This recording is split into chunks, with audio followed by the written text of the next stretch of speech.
everybody? It's Joe DeMino, your director of golf. We're going to talk about a little tip today on how high do I tee the golf ball for my driver.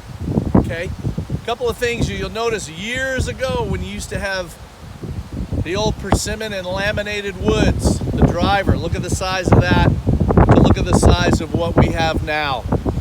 And if you look at the size of the face, the sweet spots are so much bigger. So this is one of the things that people are used to teeing the ball up usually a little bit too low. So we want to make sure that we kind of go over that with you, that you're teeing the ball up properly. So I'm going to show you here, we got 3 golf balls. And if you notice, if I take this driver, okay, and if I go here, this is about middle of the ball to the top of the club. This one here, it's a little bit higher. It comes into more of a preference. Now, one of the things you got to understand about your driver is when you're swinging your driver, if I have the ball teed too low, your angle into the ball becomes much steeper. That can cause me to do a couple things.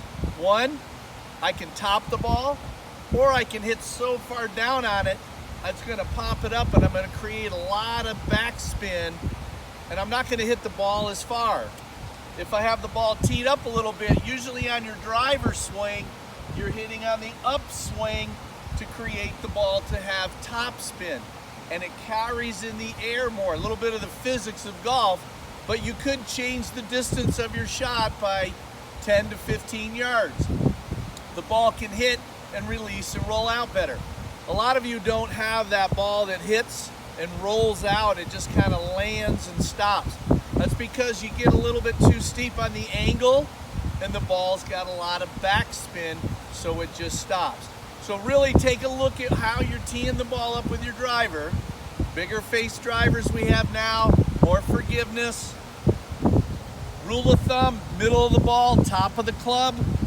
You're going to be hitting it on the upswing to get the ball to have more topspin. Have any questions? Make sure you stop in and see one of your fellow professionals. Great to see all of you playing. Thanks for your time.